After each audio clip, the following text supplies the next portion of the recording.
आशा करता हूँ आप सब बहुत अच्छे होंगे। मेरा नाम है सिद्धांत अग्निहोत्री। स्टडी ग्लोब्स पे आपका बहुत बहुत स्वागत है। आज हम बात करेंगे वर्ल्ड हिस्ट्री लेक्चर 8 प्रबोधन काल यानी कि रिनेसा की।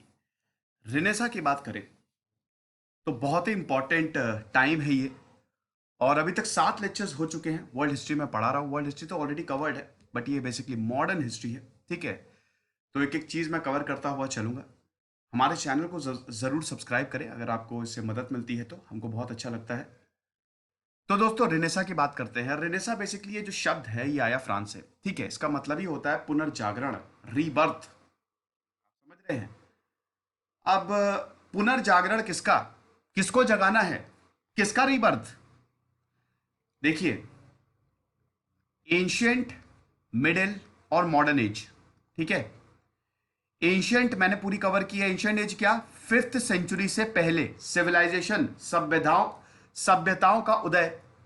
फिर सभ्यताओं से मोनार्की, आप समझ रहे हैं, रिपब्लिक कुछ देश, देन अगेन मोनार्की, ये सब मैंने कवर किया है। ठीक है, उसके बाद आता है आपका मिडिल एज। ठीक है, तो अब आप कंसेप्ट समझिए। मिडिल एज जिसको डार्क एज बोलते हैं। बेसिकली मिडिल एज की बात करें तो ये आपके 5th सेंचुरी से 14th सेंचुरी तक चला। ये 900 साल का पीरियड। ठीक है, अब इसको डार्क पीरियड क्यों बोला जाता है, डार्क एजेस क्यों बोला जाता है? देखिए, राजाओं का उदय हुआ यहां पे इस दौरान। ठीक है, धर्म का भी उदय हुआ। ठीक है, क्रिश्चियनिटी एक बहुत ही पावरफुल रिलीजन के तौर पे उतरा। इस्लाम का भी उदय हो गया था 632 एडी में। तो दो धर्म बहुत इंपॉर्टेंट, एंड इन दो धर्मों के बीच में युद्ध हुए, धर्म युद्ध, क्रूसेड्स हुई। 8 से 9 क्रूसेड्स हुई यरूशलेम के लिए। बड़ा खून बहा यूरोप से यरूशलेम की यात्रा, क्योंकि यरूशलेम जो है वो क्रिश्चियनिटी, क्रिश्चियंस, इस्लाम और जुडाइज्म, ये तीनों इब्राहिमिक रिलीजन्स हैं जिनके कॉमन पेट्रियार्क इब्राहिम है। इन तीनों के लिए बहुत इंपॉर्टेंट, इनके लिए बहुत सारी वॉर्स हुई। ऊपर से यूरोप में यूरोप में साम्राज्यवाद फैला, एक्सपेंशन। ठीक है, एक्सपेंशन हुआ। फ्रांस और ब्रिटेन ये दो बहुत बड़ी पावर के तौर पे उभरी। रोमन एम्पायर भी इधर चल रहा था। ठीक है, बेसिकली रोमन एम्पायर के पास ही सारी अथॉरिटी थी। रोमन एम्पायर पे मैंने पूरा लेक्चर लिया है। 1000 सालों तक इनका पूरा एम्पायर चला। अल्टीमेटली वेस्ट वाला तो खत्म हो गया, बार बार रेड्स होती थी। ईस्ट वाला बचा, जिसको बाइजेंटियम बोलते थे, बाइजेंटीन एम्पायर जिसको बोला गया। ये 14th सेंचुरी तक चला, जब तक ऑटोमन एम्पायर का उदय नहीं हुआ। अब इस दौरान बहुत कुछ हुआ, बहुत सारे युद्ध हुए, लेकिन यहां पे धर्म और राजा साथ साथ चलते थे। राजा को धर्म की जरूरत होती थी। क्रिश्चियनिटी इसका मेन कारण था, कैथोलिक्स इसका मेन कारण थे, पुनर्जागरण का रीबर्थ। बेसिकली यहां पे लोगों की चेतना जगी। जैसे भक्ति मूवमेंट भारत में चला। भक्ति मूवमेंट क्या था उस समय? पूजा जो थे वो खाली हाई क्लास, भारत में सिर्फ ब्राह्मण, क्षत्रिय, वैश्य कर सकते थे, शूद्रों को कोई अधिकार ही नहीं। भक्ति मूवमेंट ने उन सारे इंसानों को अधिकार दे दिया जो पूजा नहीं कर सकते, जो भगवान का नाम नहीं ले सकते। कहीं पे भी बैठे बैठे, दूर तीर्थ यात्रा करने की जरूरत नहीं, मंदिर जाने की जरूरत नहीं, घर बैठे बैठे भी भक्ति की जा सकती है। वही रिनेसा था एक तरीके से। इसमें भी आप धर्म देखेंगे। धर्म कैसे देखेंगे? देखिए, जीसस क्राइस्ट है भगवान के, वो तो मैसेंजर थे, मैसेंजर ऑफ गॉड। उन्होंने अपनी टीचिंग्स फैलाई। उसके बाद ताकत आ गई चर्च के पास। बहुत सारे ज्यूज जो हैं, यहूदी जो हैं, वो क्रिश्चियनिटी में कन्वर्ट हुए। फिर धीमे धीमे चर्च के पास ताकत आ गई। अब चर्च एक समय पे इतना ज्यादा ताकतवर हो गया कि उसने राजा को भी ओवरकम कर दिया, राजा को भी सबड्यू कर दिया। राजा से ज्यादा ताकतवर चर्च था। और राजा को चर्च की जरूरत क्यों? क्योंकि राजा लोगों को यह बताता था कि ऐसा है, तुमको हमारे नीचे रहना है, तुमको हमारे लिए काम करना है, मैं जो बोलूंगा तुम वही करोगे। क्यों? क्योंकि मैं भगवान का बंदा हूं। I am the authority of God. और ये अथॉरिटी ऑफ गॉड कौन देता था राजा को? चर्च। और चर्च इसलिए बहुत इंपॉर्टेंट था क्योंकि क्रिश्चियनिटी, कैथोलिक्स लोग फॉलो करते थे। पूरे यूरोप में कैथोलिज्म था, लोग फॉलो करते थे, लोग क्रिश्चियनिटी की तरफ जाते थे। तो जो पोप कहेगा, जो चर्च कहेगा, वही लोग मानेंगे। धीमे धीमे चर्च में करप्शन होने लगा। धर्म क्या है? ठीक है, देखिए, आपके जो सवाल हैं वो आपको रिलीजन में ही मिलेंगे। आप जब परेशान हो जाते हैं, जब आप एनलाइटेंड होने लगते हैं, वो आपको धर्म में ही मिलेंगे। धर्म आपको बहुत सारी चीजें सिखाता है, लेकिन मेन पर्पस क्या है? एक अच्छा इंसान बनाना, एक अच्छा समाज बनाना। धर्म का यही मेन पर्पस है। ठीक है। अब धर्म का इंटरप्रिटेशन कोई कैसे करता है वो बहुत अलग है। अब कोई धर्म को, अगर धर्म में कुछ लिखा है उसका गलत इंटरप्रिटेशन हो रहा है, जो कि आजकल आप देखते ही होंगे, वो बहुत ज्यादा गलत है। ग्रंथों का इंटरप्रिटेशन, आपको गुरु कैसा मिल रहा है, ये बहुत, इसके ऊपर बहुत डिपेंड कर रहा है। वो आपको किस तरीके से धर्म को बता रहा है। धर्म का जो मेन चीज है वो तो एक अच्छा समाज बनाना, अच्छे इंसान को। और सारे धर्मों का, चाहे वो इब्राहिमिक हो चाहे नॉन इब्राहिमिक हो, सबका एक ही लक्ष्य होता है, मोक्ष, सैल्वेशन। समझ रहे हैं? सबका एक ही लक्ष्य होता है। रास्ते अलग अलग है, रास्ते धर्मों ने अलग अलग बताए हैं, लेकिन अल्टीमेटली ये सब एक ही रास्ते पे मिलते हैं, जिसको मोक्ष बोलते हैं। आप समझ रहे हैं? तो सैल्वेशन पाने के लिए आपकी आत्मा प्योर होनी चाहिए। ठीक है। आपको आपने जो पाप किए हैं, ठीक है, मतलब पाप इन द सेंस कि अगर किसी का दिल दुखाया है या कुछ भी गलत किया है, तो अगर गलती से हो भी गया तो उसका प्रायश्चित करें। यही होता था उस समय। ठीक है। और ये करवाता था चर्च, जिसको इंडल्जेंस बोला जाता था। ठीक है। आपके पापों का प्रायश्चित, तुमको मोक्ष चाहिए, हम देंगे, आओ हमारे पास। मोक्ष के लिए लोग जाते थे, या अपने पापों का प्रायश्चित करने के लिए लोग चर्च में जाते थे। और शुरू में बड़ी सिंपल टीचिंग्स थी। चर्च बोलता था कि तुमको कुछ नहीं करना है, बस जिसके साथ तुम्हारा झगड़ा है उसके साथ रिकंसाइल कर लो, उसके साथ दोस्ती कर लो, उसके साथ प्यार मोहब्बत से रहो। लेकिन धीमे धीमे इस इंटेलिजेंस को बेचा जाने लगा, यहां पे करप्शन आ गया। ये सब कुछ लिखा हुआ है दोस्तों, मेरे खुद के वर्ड्स नहीं है, बहुत सारी किताबों में है। ठीक है, आप चाहें तो पढ़ सकते हैं। नेट पे भी आपको बहुत सारी वेबसाइट्स में मिल जाएगा, आप चाहें तो सर्च कर सकते हैं। ये मेरे वर्ड्स नहीं है। ठीक है। तो मुझे कोसने से पहले उन किताबों को कोसिएगा जिसमें ये सारी चीजें लिखी हुई हैं। ये टफ वर्ड्स हैं, बट यही सच्चाई है, आप क्या कर सकते हो। और ये सब धर्मों में, एक धर्मों में नहीं, ये सब धर्मों में चला। करप्शन आज भी है धर्मों में। ठीक है। तो भैया यहां पे भ्रष्टाचारी हो गई। अब प्रॉब्लम यह हुई कि लोगों के राइट्स छीने जाने लगे। लोगों के पास कोई राइट्स थे ही नहीं, लोग परेशान होने लगे। 25 से 30 साल सिर्फ और सिर्फ एक लाइफ एक्सपेक्टेंसी होती थी। ऊपर से इस दौरान बहुत सारे युद्ध हुए, बहुत सारे युद्ध। ठीक है। धर्म युद्ध चल रहा है, क्रूसेड्स चल रहा है, फिर विस्तार हो रहा है, फ्यूडलिज्म, सामंतवादों का उदय, सामंती जो ताकतें थी वो आ रही हैं, जिसकी वजह से लोगों को बहुत परेशान किया गया। जो सबसे नीचे का तबका था, जो मेजॉरिटी में था, 70 से 80% लोग वो थे जो गरीब थे और जो मेहनत करते थे, उनको कुछ भी नहीं मिल रहा था। वो लोग, उनकी पूरी जनरेशन काम करती जा रही थी। ऊपर से चर्चों का आधिपत्य, चर्च का आधिपत्य, वो इनको कोई भी फ्रीडम नहीं दे रहे थे। और आप चर्च के खिलाफ कुछ बोल ही नहीं सकते थे। धर्म के खिलाफ आप नहीं सवाल उठा सकते थे। अगर आप सवाल उठाएंगे तो उसको हेरेसी बोला जाएगा। ठीक है। परगेट्री के लिए, अपनी आत्मा की शुद्धि के लिए आपको इंटेलिजेंस करना जरूरी है, लेकिन बाद में इसको बेचा जाने लगा। ठीक है। अब यहां से फिर दिक्कतें शुरू हुई। अब ये तो मिडिल एजेस की बात थी, जिसको डार्क एजेस भी बोलते हैं। ठीक है। बहुत ये खराब पीरियड था, है ना। ये 900 सालों का बहुत वक्त तक चला। अब यहां पे क्या हुआ, 14th सेंचुरी में जब चीजें बहुत ज्यादा, हद से ज्यादा प्रॉब्लमैटिक हो गई, तो एक कल्चरल मूवमेंट शुरू हुआ जिसको ह्यूमैनिज्म बोला गया, कि भैया इंसानों को सबसे ऊपर रखो। इटली में यह सबसे ज्यादा प्रचलित था। इटली से ही शुरुआत हुई रेनेसा की। ठीक है। इटली से ही शुरुआत हुई रेनेसा की। इटली में रेनेसा की, इटली में बहुत सारे पेंटर्स आए, फिलोसफर्स भी आए, साइंटिस्ट भी आए, जिन्होंने चीजों को फैलाना शुरू किया। ह्यूमैनिज्म पे बात करने लगे। यूनिवर्स उस समय बताता था, उस समय जो चर्च था उनकी ये तर्क दिया जाता था कि जो धरती है, जो सूरज है वो धरती के चक्कर काट रहा है, मतलब धरती इज द सेंटर, और धरती गोल भी नहीं है। लेकिन यहां पे साइंटिस्ट ने इस बात को नकार दिया, मतलब वो धर्म के खिलाफ गए। और जब भी कोई धर्म के खिलाफ जाता था तो उसको पकड़ के मार दिया जाता था, या फिर जेल में बंद कर दिया जाता था, या फिर टॉर्चर किया जाता था। लेकिन इटली में थोड़ा बहुत फ्रीडम था। ठीक है। इसका एक ये भी कारण था कि इधर 14th सेंचुरी आते आते दोस्तों, मिडिल ईस्ट में बहुत ज्यादा प्रॉब्लम हो रही थी, है ना। ये जहां पे सेल्यूक टर्क्स थे ना, वहां पे बहुत दिक्कत। तो वहां पे क्या था कि रेड्स हो रही थी, जिसकी वजह से अरब से लोग किधर आ रहे थे, इटली, यूरोप में। तो वो अपने साथ क्या लेके आ रहे थे, किताबें लेके आ रहे थे, है ना। और भाई देखो, भारत में, भारत की अगर बात करें तो भारत में, भारत भारत ने तो जो आज आप चीजें, जो मॉडर्न साइंस है, वो तो भारत में कब से है? भारत के 6 दर्शन शास्त्र हैं, है ना, उसमें सब कुछ लिखा हुआ है।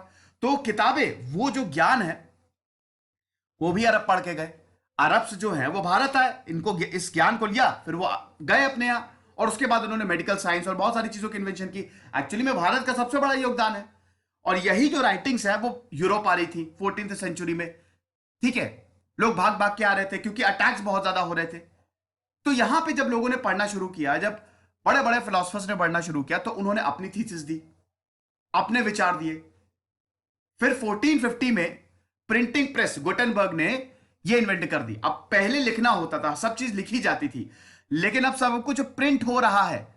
तो जो विचार थे ये फटाफट फैल रहे थे और पूरे यूरोप में फैल गए धीमे धीमे। लेकिन इटली के फ्लोरेंस में इसकी शुरुआत हुई। ठीक है, मेडिची फैमिली थी। मेडिची फैमिली एक बैंकिंग फैमिली थी, बहुत ही वेल्दी फैमिली थी। इनके पास पूरी फ्लोरेंस की ताकत थी। आप समझ रहे हैं, 60 साल से ज्यादा इन्होंने मेडिची पे रूल किया है। और ये थोड़े लिबरल थे। देखिए, जब भी लिबरलिज्म होगा ना, लिबरलिज्म आप गलत मतलब मत समझिएगा। लिबरलिज्म को लोग गलत सेंस में ले लेते हैं। लिबरल का मतलब ये नहीं है कि आप देश को गाली दें, आप धर्म को गाली दें। लिबरल मतलब होता है रैशनल थिंकिंग। जो सही है वो सही है, सही को सही, गलत को गलत, वो होता है लिबरल। हिंदुइज्म तो is the most liberal religion. अगर आप पढ़ेंगे हिंदुइज्म में, तो उसमें तो सब कुछ अलाउड है। Everything is allowed in Hinduism. तो अगर हम बात करें, मेडिची फैमिली बड़ी ताकतवर थी, और जहां लिबरलिज्म आएगा वहां पे फ्लरिशमेंट होगा, वहां पे पैसा आएगा। इंग्लैंड की इतना बड़ा बनने की एक बहुत बड़ी ताकत यह है कि वहां पे लिबरलिज्म आ गया था। प्रोटेस्टेंट जो था वो इंग्लैंड में था, पूरा एक प्रोटेस्टेंट नेशन था, वहां पे लिबरलिज्म था, इसीलिए वो इतने ज्यादा ताकतवर हुए। तो मेडिची फैमिली भी इस पूरे मूवमेंट को धक्का देती थी, पैसे देती थी कि करो जो करना है। आप समझ रहे हैं? तो बहुत सारे इंटेलेक्चुअल्स, आर्टिस्ट, राइटर्स, पॉलिटिशियंस आए इस समय, है ना। और कुछ हम बात करते हैं कि कौन कौन इंपॉर्टेंट है। सबसे पहले तो आपने नाम सुना होगा Leonardo da Vinci, the last supper, Mona Lisa. Engineer, painter, artist, philosopher, पता नहीं जो भी इस दुनिया में जितना भी टैलेंट है वो सब लियोनार्डो डा विंची को आता था। मैन ऑफ मेनी टैलेंट्स इनको बोला जाता था, बहुत ही बड़े जीनियस। इन्होंने अपनी पेंटिंग से लोगों को जागरूक किया। ठीक है, उस समय पेंटिंग, आर्किटेक्चर, इन्वेंशंस होती थी, उन सबसे लोगों को जागरूक किया जाता था। लोगों ने जब इनकी पेंटिंग्स को देखी तो उनको पता चला कि भैया धर्म के बाहर भी एक दुनिया है, हमारे राइट्स इंपॉर्टेंट हैं। आप समझ रहे हैं, जीसस सबसे इंपॉर्टेंट हैं। रेने डिस्कार्टे आए, ये एक फ्रेंच फिलोसफर और मैथमेटिशियन थे, जिनको फादर ऑफ मॉडर्न फिलोसफी भी बोला जाता था। इन्होंने इंडिविजुअल राइट्स की बात की। इन्होंने बोला कि मैं ही हूं जिसकी वजह से सब है। गैलीलियो और निकोलस कॉपरनिकस, गैलीलियो ने टेलीस्कोप डिस्कवर किया, बहुत ही इंपॉर्टेंट। गैलीलियो को गिरफ्तार कर लिया गया था। ये भी इटालियन, इटली के थे। इटली में भले ही थोड़ा बहुत लिबरलिज्म था, लेकिन अल्टीमेटली धर्म, भैया देखो, चर्च आज भी जो चर्च का पूरा कंट्रोल है, कैथलिक्स का कंट्रोल कहां से होता है? इटली से, वेटिकन सिटी से। हालांकि वेटिकन सिटी इंडिपेंडेंट है तो इटली में ही, है ना। तो इटली तो एक तरीके से कैथोलिज्म का सेंटर था, इटली और फ्रांस। तो ऐसा है कि गैलीलियो जो थे, गैलीलियो आए यहां पे इटली में। और जब गैलीलियो, अब इस समय रोमन साम्राज्य जो है उसका पतन हो गया और इस समय ऑटोमन्स है ना। तो गैलीलियो ने टेलीस्कोप बनाया जिसमें उन्होंने ये प्रूव किया कि भैया जो सैटर्न है, छल्ले हैं वहां पे, हम अकेले नहीं हैं, और भी प्लैनेट्स हैं। कॉपरनिकस ने बोला कि भैया धरती गोल है और धरती जो है सूरज के चक्कर काटती है। बाद में कॉपरनिकस के इसी सिद्धांत को केपलर ने और ज्यादा मॉडिफाई किया, केपलर लॉस। अब केपलर लॉस पे मेरा पूरा सेपरेट वीडियो आप देख लीजिएगा। तो यहां पे देखिए, आर्टिस्टिक डिस्कवरी तो हुई ही, पेंटिंग्स तो बनाई जा रही थी, साथ ही साथ साइंटिफिक डिस्कवरी भी हो रही थी। ठीक है, अब ये बात चर्च को पता थी कि अगर लोग जागरूक हुए, हर कोई लोग के जगने से ही डरता है, तो हमारी बैंड बच जाएगी, हमको कुछ मिलने वाला नहीं है। मैंने बताया ना, चर्च में भी करप्शन आ गया था। उसके बाद यहां पे चीजों को सही करना शुरू किया गया। ठीक है, चर्च ने सब बैन कर दिया। जैसे ये राइटिंग्स आती थी, प्रिंटिंग प्रेस ऑलरेडी थी, ये सब बैन कर दो। समझ रहे हैं? फिर देख लीजिए जेफरी चॉसर्स। देखिए इंग्लैंड में बहुत सारे फिलोसफर्स हैं, बहुत सारे। अभी हम एज ऑफ एनलाइटनमेंट में इंग्लैंड की भी बात करेंगे, अभी इसी में ही मैं एज ऑफ एनलाइटनमेंट भी बताऊंगा। ये सब रेनेसा के ही पार्ट है। जेफरी चॉसर जो कि इंग्लिश पोएट थे, इंग्लैंड में सब सही था। इंग्लैंड में आप लिबरल विचारधारा के हैं, अगर आपका इंडिपेंडेंट थॉट सिस्टम है तो कोई कुछ नहीं कहता था इंग्लैंड में, इसीलिए ज्यादातर लोग इंग्लैंड भाग जाते थे, वहां से पब्लिश करते थे। फ्रांस में रहते तो उनको मार दिया जाता, इटली में रहते उनको मार दिया जाता, इंग्लैंड में रहते तो कोई दिक्कत नहीं। तो यहां पे इन्होंने कैंटरबरी टेल्स, उसके बाद डांटे, बहुत ही ज्यादा इंपॉर्टेंट। डांटे को एक तरीके से रेनेसा का फादर बोला जाता है। डिवाइन कॉमेडी, इन्होंने पॉलिटिकल थिंकर थे, पॉलिटिक्स उस समय कैसे होती थी ये अपनी पोयम से बताते थे, सार्केस्टिकली तंज कसते थे उस समय सोसाइटी पे। और निकोलो मकियावली बहुत ही ज्यादा इंपॉर्टेंट। निकोलो मकियावली, चाणक्य और मकियावली आपने सुना होगा, मकियावली ऑफ इंडिया चाणक्य को बोला जाता है, बट एक्चुअली में निकोलो मकियावली को चाणक्य ऑफ इटली बोला जाना चाहिए। कहां चाणक्य कहां मकियावली? चाणक्य ने आज से 2000 साल पहले पूरा मॉडल दे दिया था राज्य का, अर्थशास्त्र। निकोलो मकियावली तो बहुत टाइम बाद है। इन्होंने द प्रिंस किताब लिखी निकोलो मकियावली ने। और द प्रिंस, आज भी जितने बड़े बड़े आप एंटरप्रेन्योर्स देख रहे हैं, जो देश है ना, डिक्टेटर्स जो बड़े बड़े, वो सब द प्रिंस पढ़ते हैं, सबके पास प्रिंस की कॉपी मिलेगी। ये बड़ी ही नेगेटिव किताब है। उसमें लिखा है कि राजा को साम दाम दंड भेद, he should be clever as a lion, brave as a lion and clever as a fox। राजा को एक डेस्पॉट होना पड़ेगा। अगर राज्य में प्रॉब्लम है तो अगर वो कत्लेआम भी करवाता है, अगर वो नरसंहार भी करवाता है, तो वो भी राज्य के लिए, राज्य की सहमति के लिए सब कुछ ठीक है। तो यहां पे राजा को एक डेस्पॉट से भी कंपेयर कर दिया कि राजा का डेस्पॉट होना, अगर वो राज्य के लिए, लोगों के लिए चीजों को कर रहा है, अपनी गद्दी को बचाने के लिए कर रहा है, तो सही है। ये निकोलो मकियावली का कंसेप्ट था। समझ रहे हैं? बहुत ही छोटी सी किताब है द प्रिंस। विलियम शेक्सपियर है, बहुत ही इंपॉर्टेंट। विलियम शेक्सपियर ने तो अपनी पोयम से तो पूरी सोसाइटी को ही बदल के रख दिया था। राफेल, माइकल एंजेलो, ये सब पेंटर्स थे, है ना।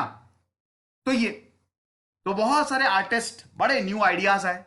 फिर उसके बाद क्या हुआ था कि जो जमीनी रास्ता है वो अरब्स ने ले लिया था। तो भैया हिंदुस्तान बहुत इंपॉर्टेंट था यूरोप के लिए, क्योंकि वहां से पूरा ट्रेड होता था। लेकिन जमीनी रास्ता अरब ने ले लिया। जमीन से आप जा नहीं सकते, जमीन से आप जाएंगे तो आपको मार दिया जाएगा, या वहां पे बहुत ज्यादा टैक्स वसूला जाता था। तो यूरोप ने बोला कि ऐसा है, समुद्री रास्ता खोजो। तो यहां पे एक्सपेडिशन शुरू हो गई। एक तरफ क्या हो रहा है, नए आइडियाज का जन्म हो रहा है, दूसरी तरफ नई दुनिया का जन्म हो रहा है। लोग जा रहे हैं, दूर दूर जा रहे हैं। क्रिस्टोफर कोलंबस अमेरिका चले गए, वास्को ड गामा भारत आ गए, मार्को पोलो ने पूरी दुनिया घूम ली। समझ रहे हैं? बार्थोमेडलस ने अफ्रीका को खोज लिया, मैगेलन ने north pole south pole discover कर दिया, अमेरिको वेस्पुक्की ने अमेरिका को खोज लिया, प्रॉपर अमेरिका को, जिनकी ऊपर अमेरिका नाम है। तो ये सब एक्सपेडिशन हुई, ये सब लोग ट्रैवल करते थे, सब लोग घूमते थे। यहां पे नई नई डिस्कवरी हुई, नए रूट्स बनाए गए, और यहां से फिर मॉडर्निज्म, मॉडर्निस्टिक वर्ल्ड की शुरुआत हुई। ट्रेड शुरू हो गया, स्लेवरी शुरू हो गई। फिर कुछ ही वक्त बाद इंडस्ट्रियल रेवोल्यूशन, मेरा पिछला लेक्चर इंडस्ट्रियल रेवोल्यूशन पे आप देखिएगा, तो आप समझ रहे हैं। तो इसको एज ऑफ डिस्कवरी भी बोला जाने लगा। एक तरफ पेंटर्स, राइटर्स, स्कल्पचर्स, ये सब क्या कर रहे हैं, अपने टैलेंट से सोसाइटी को रिफॉर्म कर रहे हैं, लोगों को ताकत दे रहे हैं। दूसरी तरफ नई दुनिया का जन्म हो रहा है।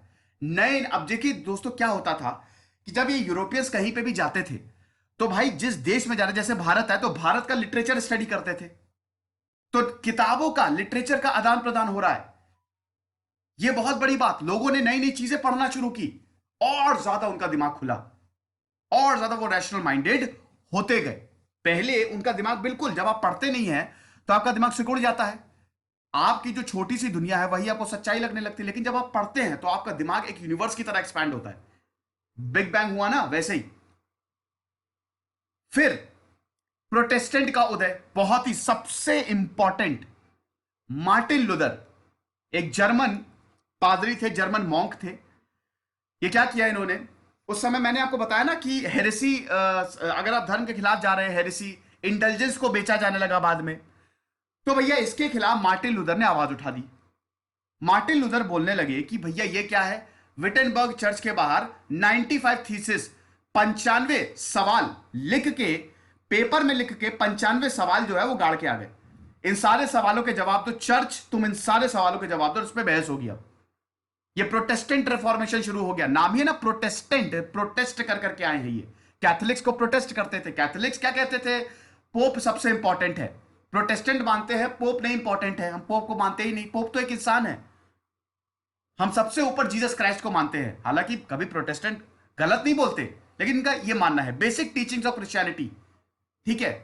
ये अगर कैथोलिक्स की बात करें तो रिचुअल्स में, परंपरा में, ठीक है, इसमें बिलीव करते हैं, रिचुअल्स होने चाहिए हर एक चीज के। प्रोटेस्टेंट इतना नहीं मानते इन सारी चीजों को, आप समझ रहे हैं। कैथोलिक्स डेड पीपल को पूजा करो, उनमें बिलीव करते हैं, जो महान आत्मा जो संत थे। प्रोटेस्टेंट इसमें भी नहीं मानते। तो बेसिक डिफरेंस है। प्रोटेस्टेंट बोलते हैं कि हर कोई बाइबल पढ़ सकता है, हर किसी के पास ये ताकत है कि वो बाइबल पढ़ ले। कैथोलिक्स में जो सबसे ऊपर के लोग होते थे कैथोलिक्स, वही बाइबल पढ़ सकते थे, ठीक है, पहले ये था। तो प्रोटेस्टेंट जो है, यहां पे मार्टिन लूथर ने इन सारी चीजों पे विद्रोह कर दिया और बकायदा मार्टिन लूथर को बुलाया गया। मार्टिन लूथर ने 95 थीसिस और बहुत सारी चीजें लिखी, जिसको तुरंत बैन किया गया। यहां से प्रोटेस्टेंट का उदय हुआ और इंग्लैंड में प्रोटेस्टेंट को हाथों हाथ लिया गया। इंग्लैंड पूरा प्रोटेस्टेंट नेशन हो गया। कॉन्स्टिट्यूशनल मोनार्की मेरा पहला लेक्चर है, आप देखिएगा। कॉन्स्टिट्यूशनल मोनार्की आई क्यों? प्रोटेस्टेंट की ही वजह से। और इसीलिए इंग्लैंड के पास ताकत आ गई। भाई जहां प्रोटेस्टेंट लिबरलिज्म, वहां पे क्या होगा? वहां पे पार्लियामेंट आई, पार्लियामेंट के पास ताकत, राजा की सत्ता को खत्म किया गया। ये सब मैंने कॉन्स्टिट्यूशनल मोनार्की, ये सब डॉट्स कनेक्ट करते चलिएगा। पूरा एकदम दिमाग खोल के लेक्चर सुनिए। जब आप इस लेक्चर सुन रहे हैं तो बिल्कुल कंपेयर करते चलिए कि अच्छा इस समय क्या हो रहा है, इसके बाद क्या हुआ था, ठीक है, पूरी दुनिया में क्या चल रहा है। तो यहां पे क्रिश्चियनिटी दो सेक्ट में डिवाइड हो गई। एक आपका कैथोलिक्स, दूसरा हो गया प्रोटेस्टेंट, प्रोटेस्टेंटिज्म जिसको बोला गया। समझ गए? तो ये सारी चीजें। फिर उसके बाद 15th सेंचुरी, मतलब 16th सेंचुरी आते आते हम देखते हैं कि रेनेसा जो है वो दबने लगा, ठीक है। देखिए यहां पे काउंटर रिफॉर्मेशन पीरियड भी शुरू हो गया। काउंटर रिफॉर्मेशन क्या? कैथोलिक्स ने अल्टीमेटली, कैथोलिक्स और चर्च ने ये माना कि हाँ ठीक है, हमारे यहां थोड़ी प्रॉब्लम हो रही है इस समय, तो हम क्या करेंगे, हम अपने में कुछ रिफॉर्म लेके आते हैं। तो यहां पे चर्च ने अपने आप को रिफॉर्म करने की कोशिश की, खुद से ही। खुद से उन्होंने अपने आर्टिस्ट बुलाए, खुद के राइटर्स थे, उन्होंने पैसे दिए, स्पॉन्सर किया और अपने आप को रिफॉर्म किया। तो लोगों को क्या संदेश किया कि चर्च यहां पे जो उन्होंने चीजें की हैं उसको लेके वो गंभीर है। तो लोगों ने फिर थोड़ा सा रेनेसां से अब हटने लगे। दूसरी चीज क्या हुई? दूसरी चीज, अब यहां पे इंक्विजिशन, ऑटो डा फे, एक्ट ऑफ फेथ, ये आपने सुना होगा। इंक्विजिशन, रोमन इंक्विजिशन, ये शुरू कर दिया। इंक्विजिशन क्या था? ये रोम में, पुर्तगाल में, ब्राजील में, हर जगह शुरू हुआ। भारत में भी होता था, ठीक है, भारत में भी तो था ना, पुर्तगाली आ गए थे भैया। 1545 है, गोवा को अपनी कैपिटल बना दिया था और पुर्तगाल में क्रिश्चियनिटी मेन। इंक्विजिशन क्या था? धर्म के खिलाफ बोलोगे मार देंगे। टॉर्चर किया जाता था बाकायदा, ये सब लिखा हुआ है, बाकायदा टॉर्चर किया जाता था, बाकायदा जला भी दिया जाता था। अगर ज्यादा होता था, बहुत ज्यादा, बहुत एक्सट्रीम क्राइम होता था, मतलब धर्म के खिलाफ बहुत ही ज्यादा एक्सट्रीम, तो उनको जला भी दिया जाता था, मार भी दिया जाता था। तो धर्म के खिलाफ अब आप बोल ही नहीं सकते। Act of heresy is punishable bye death. अगर आप हेरेसी, चर्च के खिलाफ, धर्म के खिलाफ जा रहे हैं, वो चीज जो बाइबल में नहीं लिखी है, वो चीज जो क्रिश्चियनिटी के खिलाफ है, तो आपको मार देंगे। और ये पूरे यूरोप में हुआ, तो आप समझ रहे हैं। तो इंक्विजिशन भी आया, इसमें और प्रॉब्लम, लोग थोड़ा डरने लगे। भाई इंसान को अपनी जिंदगी सबसे ज्यादा प्यारी होती है। फिर काउंटर रिफॉर्मेशन, चर्च ने बोला कि जो प्रॉब्लम है उसको हम देखते हैं। तो इन सब ने क्या किया? इन सब ने रेनेसा को दबाया। बट 100 साल बाद यही रेनेसा किस में बदल गया? एज ऑफ एनलाइटनमेंट में। अब ये और important period, age of enlightenment, इसने तो पूरी दुनिया को ही बदल के रख दिया। एज ऑफ एनलाइटनमेंट की बात करें तो ये 17th सेंचुरी से चला और इसमें क्या, उसको एज ऑफ रीजन भी बोला जाता है। बहुत सारी किताबें, एसेज, इन्वेंशन, और इस समय के जो इन्वेंशन थे बहुत ही हाई लेवल के थे। एल्बर्ट आइंस्टीन आ गए, आइजैक न्यूटन ने शुरू कर दिया, लिबनिट्ज आ गए, बड़े मैथमेटिकल इन्वेंशन बहुत ही हाई लेवल के। पूरे यूनिवर्स को इस समय समझा दिया गया था और इस समय धर्म जो बोलता था उसको पूरी तरीके से नकार दिया गया और लोगों ने भी इस चीज को लिया। फिर बहुत सारे फिलोसफर्स आए, बहुत सारे फिलोसफर्स। जॉन लॉक ने बोला two treatise on the government, John Locke ने बोला कि भैया सरकार जो है वो लोगों की बपौती है, लोग सरकार की बपौती नहीं है।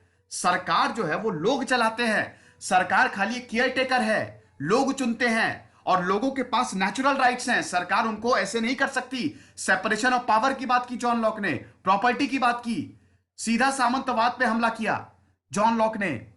फिर न्यूटन की प्रिंसिपिया मैथमेटिका 1686 में जो छपी, वो कमाल इंग्लैंड में, कैलकुलस जिससे पूरे यूनिवर्स को समझा गया।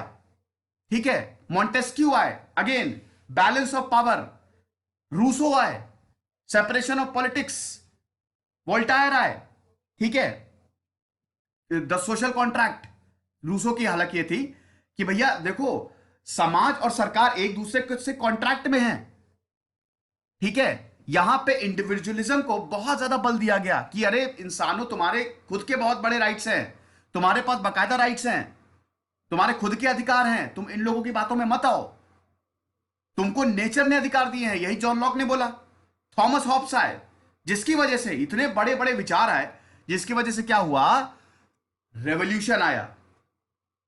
अमेरिकन रेवोल्यूशन से शुरुआत हुई, अमेरिका ने आजादी ले ली और अमेरिका डेमोक्रेसी हो गई, अमेरिका में संविधान आया।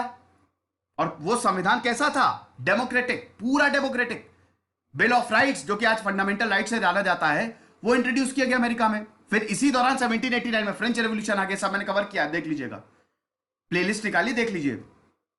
फ्रेंच रेवोल्यूशन में भी यही रेनेसा, प्रबोधन काल, एज ऑफ एनलाइटनमेंट, लोगों की चेतना इतनी ज्यादा जग गई कि लोगों ने 1789 में फ्रेंच रेवोल्यूशन कर दिया। लेकिन प्रॉब्लम बहुत ज्यादा होगी फ्रेंच रेवोल्यूशन में, क्योंकि जैसे जैसे रेवोल्यूशन आगे बढ़ा, अपने मुद्दों से हट गया, बहुत ही हिंसक हो गया था। तो अल्टीमेटली नेपोलियन आया, वो भी मैंने कवर किया है, समझ रहे हैं। तो इन सब ने क्या किया, इन सब ने लोगों की चेतना को जगा दिया, लोगों को जगा दिया, लोग पढ़ने लगे। और जब लोग पढ़ने लगे, खेल खत्म, इंसाइक्लोपीडिया आ गई। इन सारे फिलोसफर्स, सारे सोशोलॉजिस्ट, जितने भी साइंटिस्ट, सबका काम एक ही किताब में। तो अब एक ही किताब पे लोग क्या करते थे, सब पढ़ लेते थे, समझ रहे। जैसे इस समय आप पढ़ते हैं ना यूट्यूब पे, मैं आपको लेक्चर देता हूं, आप सब बढ़िया से पढ़ लेते हैं, वैसे इस समय होता था। इंसाइक्लोपीडिया आ गई, समझ रहे हैं। तो इनलाइटनमेंट पीरियड जो है वो काफी वक्त 1850 तक चला। और भारत में भी इनलाइटनमेंट हुआ। इसी दौरान भारत में भी तो रेनेसां पीरियड आया ना, प्रबोधन काल, राजा राम मोहन रॉय, ईश्वर चंद्र विद्यासागर, ये सब कितने बड़े बड़े लोग थे। ठीक है, रविंद्रनाथ टैगोर, ये सब भारत में एक्टिव थे। भारत में भी रेनेसां, भारत में भी बहुत ज्यादा प्रॉब्लम्स हो रही थी, भारत में भी अत्यधिक एक्सप्लॉयटेशन था, सती प्रथा थी, फीमेल इन्फेंटिसाइड, विधवाओं का किस तरीके से शोषण। तो भारत में इधर पुनर्जागरण शुरू हुआ, बंगाल से शुरू हुआ भारत में। ठीक है, राजा राम मोहन रॉय और ईश्वर चंद्र विद्यासागर ने जब एक के बाद एक 1828 में सती को खत्म करो, और इधर फिर विडो रीमैरिज एक्ट 1855 में, तो बहुत इंपॉर्टेंट, ये तो बहुत इंपॉर्टेंट इवेंट है। तो पूरी दुनिया में ये रेनेसां फैला, ये एनलाइटनमेंट फैला। और उसके बाद 1850 के बाद अल्टीमेटली कैपिटलिज्म का उदय हुआ। इंडस्ट्रियल रेवोल्यूशन तो आ ही गया था, capitalistic ideas was based on liberalism. और ये लिबरलिज्म कहां से आया था, ये आया था आपका रेनेसां से, पुनर्जागरण से। डिफरेंट फिलोसफर्स थे से मॉडर्निज्म आया, जो मॉडर्निज्म अभी तक चल रहा है, मॉडर्निज्म आप अभी तक देख रहे हैं। और अब तो समाज बिल्कुल बदल गया है। अगर भारत की बात करें तो भारत एक सेक्युलर देश है, धार्मिक देश नहीं है, समझ गए। तो ये Renaissance and age of enlightenment के बारे में लेक्चर था। आई होप आपको समझ में आया होगा। अब हम बात करेंगे दोस्तों, आज क्या है, आज है 8 तारीख, नहीं आज 8 है कि 9 है, पता नहीं यार आज है 9 तारीख, है ना। तो आज 9 जून है, हम बात करेंगे अब 13 जून को। अब 13 जून को हम मिलेंगे। 13 जून को हम किसकी बात करेंगे, 13 जून को बात करेंगे हम सोशलिज्म, कम्युनिज्म और कैपिटलिज्म की। अब फिलॉसफीज को समझेंगे। और अब वह वर्ल्ड वॉर 2 पे आने वाले हैं, वर्ल्ड वॉर 1 पे आने वाले हैं, फिर वर्ल्ड वॉर 2 को देखेंगे। तो ये लेक्चर था, आई होप आपको समझ में आया होगा। खुश रहिए, पढ़ते रहिए। जैसे सिद्धांत अग्निहोत्री साइनिंग।